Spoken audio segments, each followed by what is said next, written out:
నమస్తే, నేను సిరి.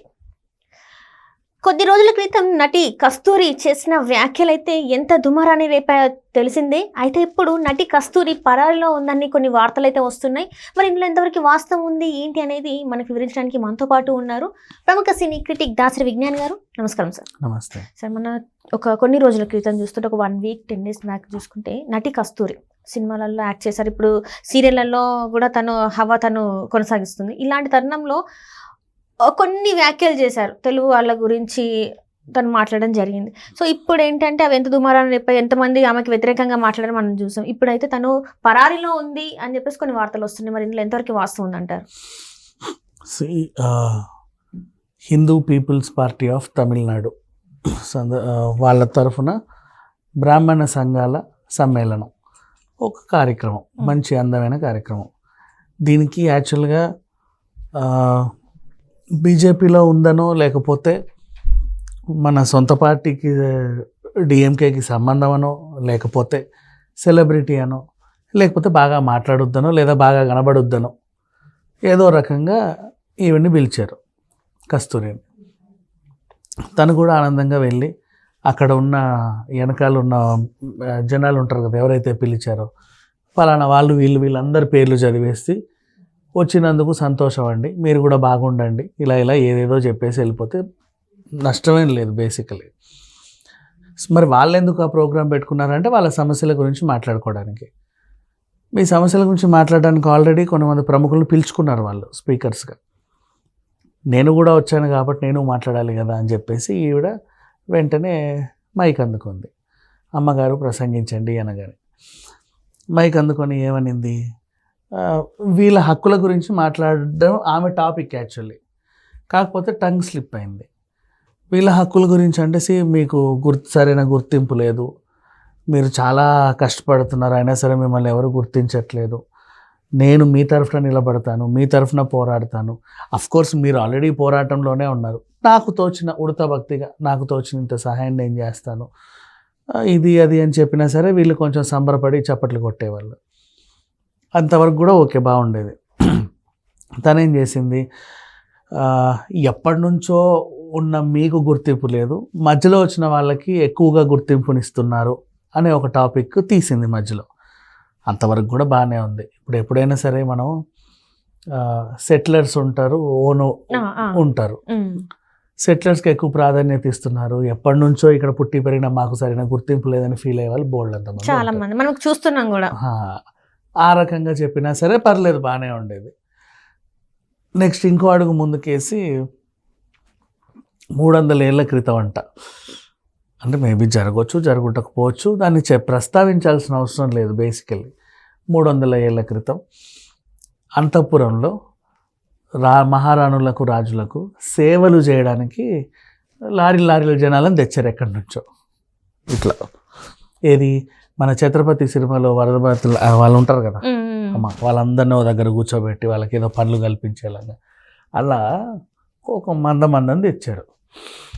వీళ్ళ డ్యూటీలు ఏంటి, అంతఃపురంలో చిలకత్తెల్లాగా ఉండాలి, ఎవరక్కడ అనగానే సార్ ఇట్లా నిలబడాలి, ఇలాంటి డ్యూటీలు. వంటింట్లో గరిటెలు తిప్పాలి, లేకపోతే కూరగాయలు కొయ్యాలి, పొద్దున్న నుంచి సాయంత్రం వరకు అన్ని ఈగ దోమ దులుపుకోవాలి, బూజు గట్ర దులుపుకోవాలి, కోటని నీట్గా పెట్టుకోవాలి. సింపుల్గా చెప్పాలంటే హౌస్ కీపింగ్ పనులు చేయడానికి వచ్చిన వాళ్ళు, కొంచెం రిచ్గా చెప్పాలంటే, పచ్చిగా చెప్పాలంటే పని మనుషులు, చాకిరీ చేయడానికి వచ్చిన వాళ్ళు.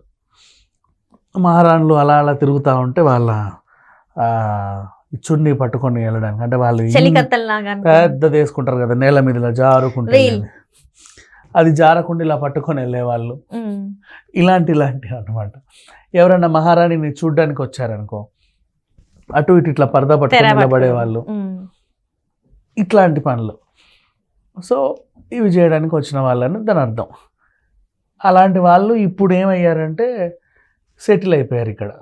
అంటే అప్పుడు పూర్వీకులు వచ్చారు, వాళ్ళ పిల్లలు సెటిల్ అయిపోయారు. మంచి ఎగ్జాంపుల్ నీకు ఎలా చెప్పాలంటే, మన గోల్కొండ ఉంది కదా, గోల్కొండలో అప్పట్లో కుతుబ్ షాహీ నవాబులు వీళ్ళంతా ఉన్నప్పుడు వాళ్ళ నవాబులు అక్కడ కొంచెం చాకరీ చేయడానికి చుట్టుపక్కల నుంచి తెలుగు వాళ్ళనే తెచ్చుకున్నారు. కొంచెం అక్కడ ముస్లిమ్స్ రాజ్యం అది. అప్పుడు హైదరాబాద్ సపరేట్గా ఉన్నప్పుడు ఈ చుట్టుపక్కల ఉన్న కర్ణాటక బార్డర్ నుంచి ఉండే మొత్తం డక్కన్ ప్లాట్యూ అదంతా కూడా. ఇప్పుడు వీడు విభజించారు కానీ ఆ తమిళనాడు బార్డర్ నుంచి కొంచెం మంది, బళ్ళారి నుంచి కొంతమంది, ఇటు నుంచి కొంతమంది, ఈ తెలంగాణ నుంచి కూడా కొంతమంది, ఖమ్మం నుంచో లేకపోతే ఆదిలాబాద్ నుంచో అట్లా అందరు తెచ్చి అక్కడ పనులు చేయించుకునే వాళ్ళు. వాళ్ళందరూ తదనంతరం ఇప్పుడు రాజులు గీజులు అందరూ వెళ్ళిపోయిన తర్వాత వాళ్ళందరూ అక్కడే ఇల్లులు కట్టుకొని ఉన్నారు ప్రజెంట్లీ. కానీ ఇప్పుడున్న సిచ్యువేషన్ ఏంటంటే అక్కడ ముస్లిమ్స్ ఇంకా అలాగే ఉన్నారు, కొంచెం పేదగానే ఉన్నారు. అంటే ఇక్కడ ఉంటారు, వాళ్ళ ఫ్యామిలీ ఉంటుంది, వీళ్ళు ఎక్కడికో దుబాయ్ గిబాయ్ వెళ్ళి పాపం చేసుకుంటూ చిల్లర పంపిస్తూ ఉంటారు. వాళ్ళు అలాగే ఉన్నారు. మన హిందువులు అక్కడ బాగా సెటిల్ అయి ఉన్నారు. అంటే వీళ్ళకి ఇక్కడే ఉండి ఏదో రకంగా మంచిగా సెటిల్ అయి ఉన్నారు. ఇప్పుడు హైదరాబాద్లో సొంత ఇల్లు అంటే చక్కని మంచి వధువునిచ్చి పెళ్లి చేస్తారు, ఆమెకు కూడా ఏదో కట్నం తెస్తుంది. అలాగో ఇలాగో ఏదో చిన్న చిత్తగా వ్యాపారాలు చేసుకోను చక్కగా ఉన్నారు. అండ్ ఇంకా పచ్చిగా చెప్పాలంటే ఎలా సెటిల్ అయ్యారు వాళ్ళు అంటే, అప్పుడు వాళ్ళు అంతఃపురంలో సేవలు చేయడానికి వచ్చిన వాళ్ళే కదా బేసికల్లీ. కొద్దో గొప్ప నీ ఎదురుగా టీ కొట్టో లేకపోతే ఏ చిన్న కిరాణా కొట్టో ఇలాంటివి పెట్టుకున్నారు. క్రమక్రమంగా పెంచుకున్నారు. ఇప్పుడు వాళ్ళకి మంచి కిరాణా షాపులు ఉంటాయి పెద్దవి, లేకపోతే చిన్న చిన్న హోటల్స్ అవన్నీ ఉంటాయి. ముస్లిమ్స్ అప్పుడు అవి పెట్టుకోలేదు, ఎందుకంటే మేము రాజులం, మేమేంటి ఆ పనులు చేయడం, కూరగాయలు మేమెందుకు అమ్ముతాం. కానీ అప్పుడు బిజినెస్లు పెట్టుకున్న వాళ్ళు తర్వాత తరాలు బాగుపడ్డాయి. ఇప్పుడు వాళ్ళు అలాగే ఉన్నారు గోల్కొండ దగ్గర సిచ్యువేషన్. సో అలా ఇప్పుడు వీళ్ళేంటి ఇప్పుడున్న సిచ్యువేషన్ లాగంటే వీళ్ళందరూ గొప్పోళ్ళు, మనం ఏదో జస్ట్ అట్లా ఉన్నారు. కానీ చెప్పుకోవడానికి చరిత్ర ఉంది, బతకడానికి చిల్లర లేవు. అర్థమైందా? అది సిచ్యువేషన్.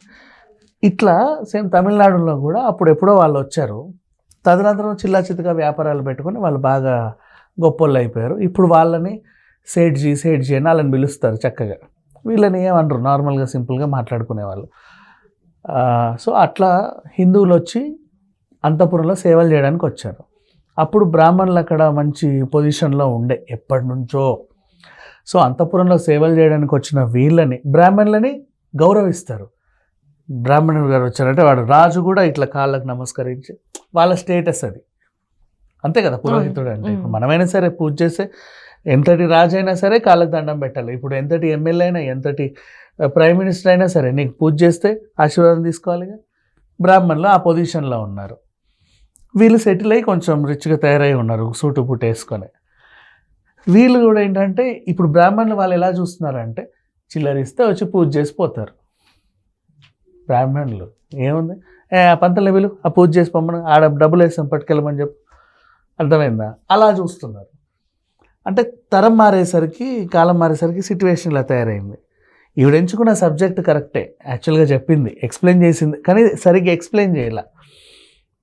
అప్పుడెప్పుడు అంతఃపురంలో సేవలు చేయడానికి వచ్చిన వాళ్ళు ఇప్పుడు ద్రవిడులుగా గుర్తింపు తెచ్చుకొని వాళ్ళు చక్కగా స్థిరపడ్డారు, ఉన్నత స్థాయిలో ఉన్నారు, వాళ్ళకంటూ గుర్తింపు ఉంది. ఎప్పటి నుంచో రాజుల చేత కూడా కాళ్ళకు నమస్కరించబడ్డ గొప్పవాళ్ళు మీరు, మీకు ఇంకా అదే స్థితిలో ఉన్నారు.